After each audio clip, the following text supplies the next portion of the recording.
Per quanto riguarda l'utilizzo della musicoterapia nelle demenze, certamente possiamo riscontrare risultati positivi sotto vari aspetti, in particolare dal punto di vista psicocomportamentale si è rilevato un benefico effetto dell'utilizzo della musica, sia dell'ascolto musicale che delle tecniche di musicoterapia attiva. È un ambito di cui mi sono occupato introducendo metodologie scientificamente valide nel contesto della ricerca, che ho applicato non solo all'ambito delle demenze ma a vari ambiti prevalentemente di tipo neurologico. Credo che dal punto di vista applicativo alcune resistenze derivino da una certa assenza di caratteristiche strutturate e di organizzazione dell'intervento musicoterapeutico, che darebbero ovviamente una maggiore credibilità al nostro intervento. Quindi il fatto di riuscire a strutturare un intervento basando i contenuti di quello che si fa su quelle che sono le evidenze scientifiche, il fatto di utilizzare degli strumenti di valutazione che abbiano un valore, che possano documentare gli effetti che empiricamente riscontriamo nell'applicazione della musicoterapia. La credibilità è data anche da un percorso formativo e da una preparazione del musicoterapista, quindi credo che tutti questi aspetti che in parte sono ancora carenti o deficitari siano quelli che danno di fatto credibilità all'intervento. Se guardiamo dall'altro punto di vista questo aspetto, dobbiamo anche dire che ci sono molte lacune anche dal punto di vista delle conoscenze e dell'informazione, che non sempre arriva a chi dovrebbe in qualche modo riconoscere questa disciplina e diventare colui che introduce questa disciplina. Mi riferisco naturalmente ai clinici, che spesso non hanno conoscenze specifiche relative al nostro ambito di intervento, e se in parte è loro responsabilità, in parte è anche nostra responsabilità far arrivare queste informazioni in modo corretto e documentare ciò che facciamo, non solo ciò che facciamo noi personalmente, ma ciò che viene fatto nel contesto musicoterapeutico, portando a conoscenza ai clinici della letteratura che ormai è piuttosto ampia riguardante la musicoterapia. Nell'ambito neurologico la musicoterapia può essere applicata sia in senso strettamente riabilitativo, quindi intervenire su quegli aspetti su cui interviene la branca della musicoterapia che viene denominata Neurological Music Therapy, e quindi aspetti prettamente riabilitativi che riguardano aspetti cognitivi, sensoriali, motori, in cui la musicoterapia può agire efficacemente attraverso specifiche tecniche di intervento. Sono circa 20 le tecniche di intervento che la Neurologic Music Therapy ha individuato e sta sperimentando ormai da alcuni anni, ma la musicoterapia può anche intervenire su quelli che sono gli aspetti psicologici legati alla malattia neurologica, e anche in questo caso applicazioni opportune di approcci musicoterapeutici anche di tipo relazionale possono certamente dare benefici nel contesto della neurologia. È ormai consolidato che la musica ha un'azione molto, molto ampia sul nostro cervello, quindi ci sono tutti i presupposti per utilizzare lo stimolo musicale come stimolo piuttosto forte nel contesto della riabilitazione e nel contesto neurologico, proprio perché c'è un'azione del suono che si estende dalle aree corticali alle aree sottocorticali, coinvolgendo quindi anche tutte le aree limbiche e paralimbiche e producendo potenzialmente degli effetti estremamente importanti, sia sul piano della plasticità che sul piano della connettività, e quindi abbiamo la possibilità attraverso lo stimolo sonoro di entrare a pieno titolo in un'equipe riabilitativa con molte potenzialità. Allora, il termine music medicine è il termine con cui la comunità musicoterapeutica ha definito inizialmente tutti quegli interventi non connotati da una componente relazionale che invece viene riconosciuta alla musicoterapia in senso tradizionale. Quindi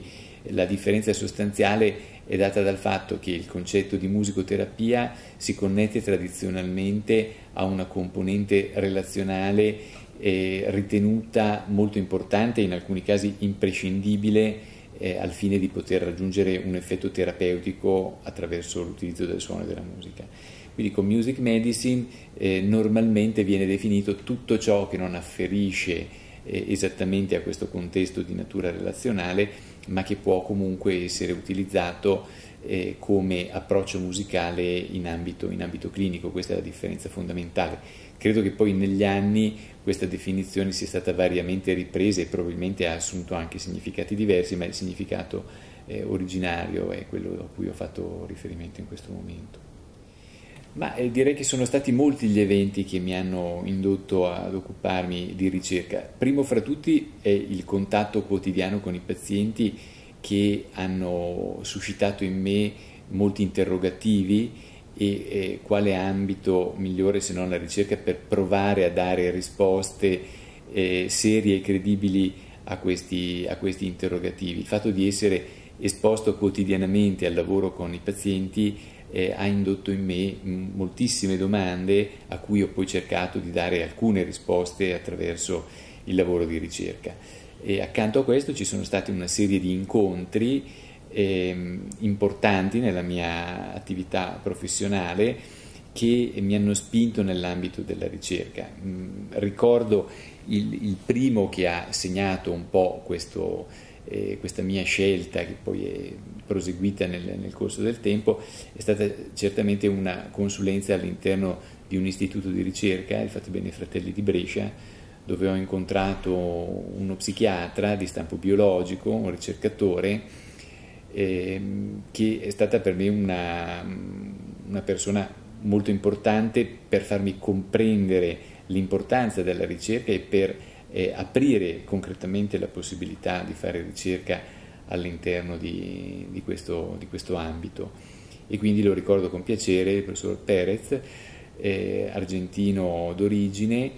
e italiano d'adozione, è stato per me certamente un riferimento iniziale importante. A seguire poi sono venuti tanti altri incontri e l'ambito della ricerca è diventato sempre più presente nella mia attività professionale. Io sono un po' di parte naturalmente, perché occupandomi di ricerca credo che il binomio musicoterapia e ricerca sia certamente un binomio possibile, con tutti i limiti che può avere cercare di imbrigliare una disciplina così ampia e così difficilmente catturabile in una logica di ricerca e di risposte scientificamente orientate. Credo che però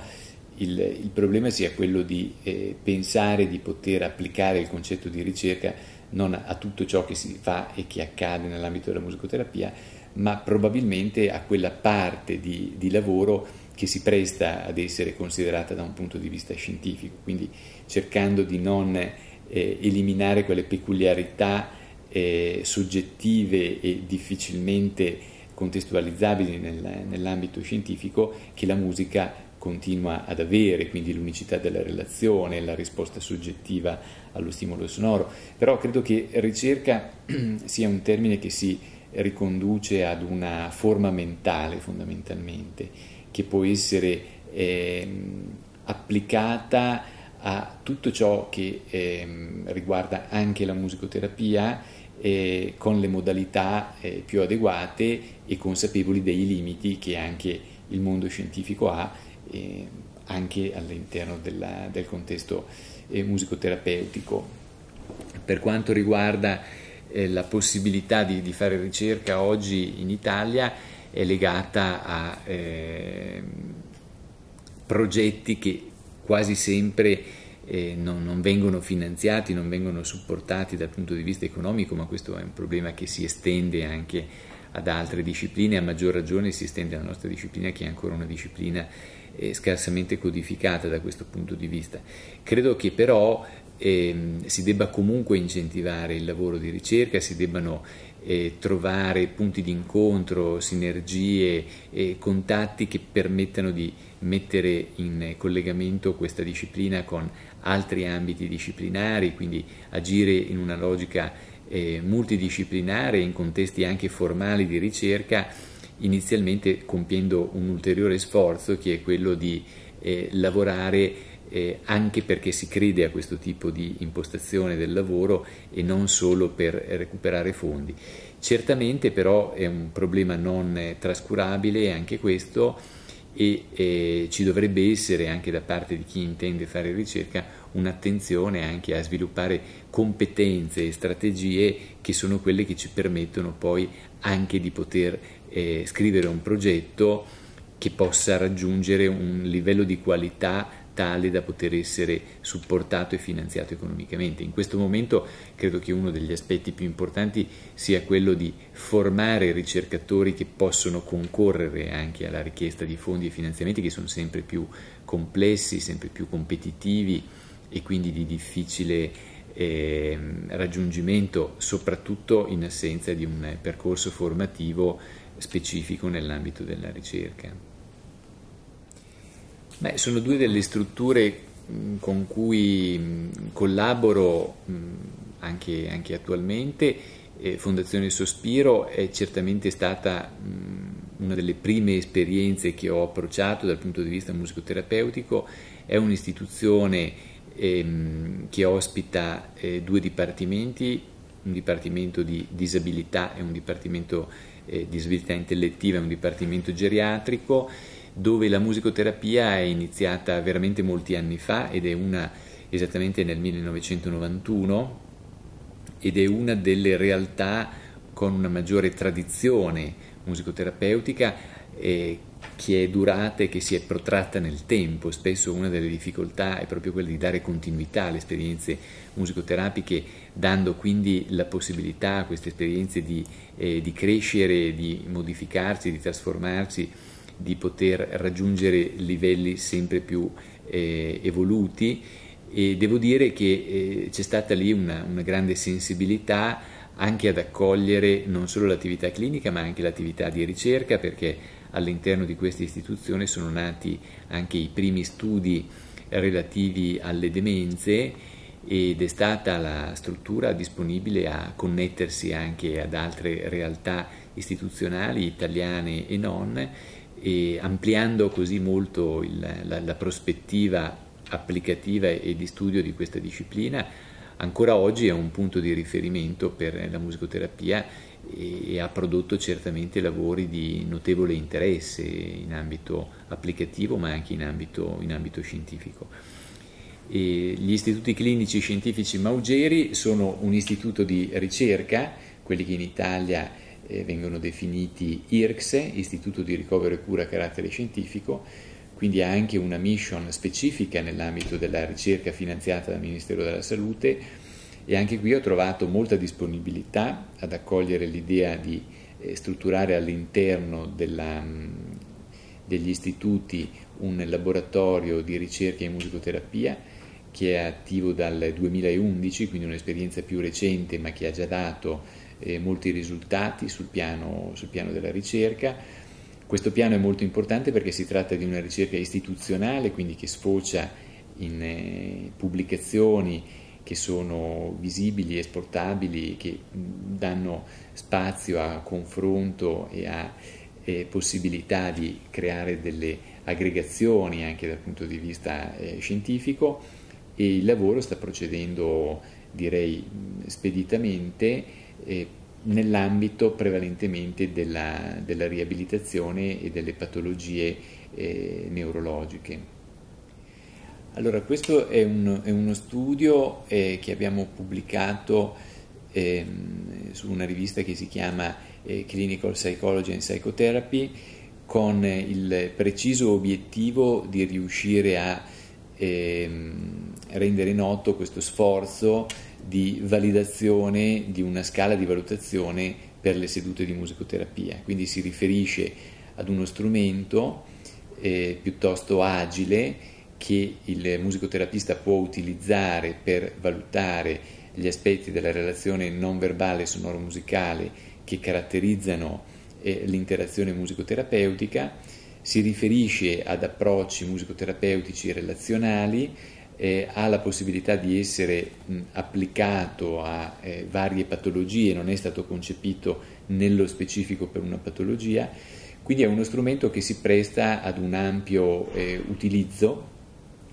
e l'importanza di questo lavoro sta principalmente nel fatto che è uno strumento validato, quindi che è stato sottoposto a quelle metodiche di validazione dal punto di vista psicometrico che rendono lo strumento esportabile e spendibile a vari livelli, anche tra professionisti di diversa estrazione. Quindi questo è un lavoro che si colloca in questa scia. È un lavoro durato molto tempo, ma soprattutto che deriva da una serie di precedenti strumenti che abbiamo creato e pubblicato, con alcune caratteristiche ulteriori, in quest'ultimo caso, che sono appunto legate a un processo di validazione completa e anche ad un utilizzo molto più semplice e immediato di questo strumento di valutazione, mentre altri strumenti erano più orientati all'ambito della ricerca e si prestavano maggiormente ad essere utilizzati in un contesto di ricerca. Questo è uno strumento che anche dal punto di vista clinico ha una notevole spendibilità. Per la ricerca in musicoterapia mi auguro che siano un po', che vadano crescendo i percorsi formativi che mettono i musicoterapisti nelle condizioni di potersi occupare di ricerca, quindi in questo momento si sta facendo un lavoro di sensibilizzazione a questo ambito nei percorsi formativi. Sarebbe molto importante che tutto questo diventasse anche un bagaglio formativo imprescindibile per il musicoterapista e che quindi aumentasse questa sensibilità per il ragionamento scientifico applicato anche a questa disciplina. Quindi un lavoro che credo andrà un po' di pari passo con il riconoscimento istituzionale dei percorsi formativi e probabilmente anche con l'introduzione della disciplina nei contesti applicativi idonei a fare ricerca. Mi auguro che anche molti musicoterapisti riescano a raggiungere un livello professionale tale da poter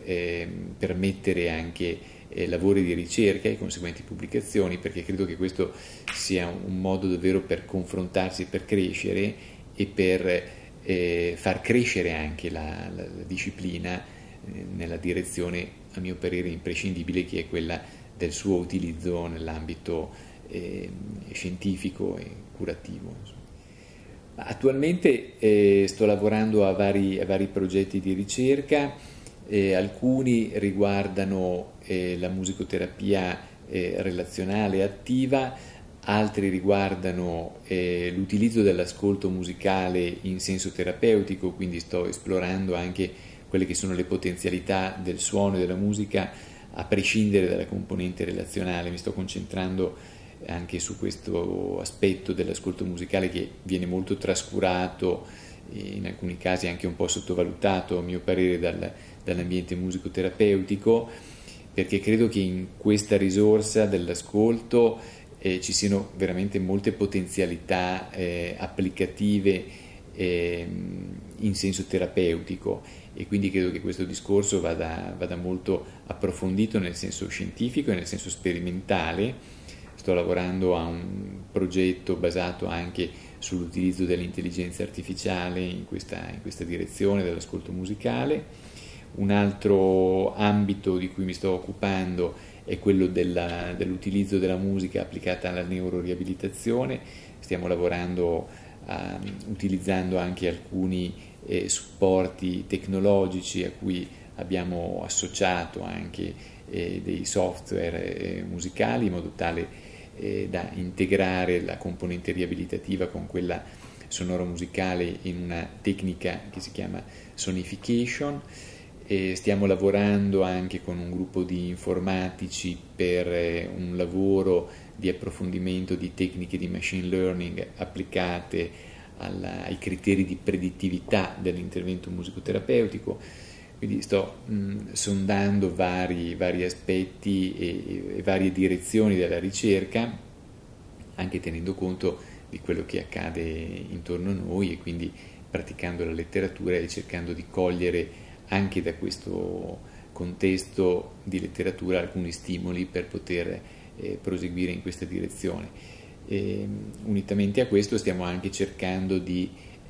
incrementare gli aspetti di valutazione e di assessment con l'introduzione di marcatori biologici, quindi di indicatori di maggiore impatto oggettivo e scientifico che possano documentare l'efficacia di questa disciplina.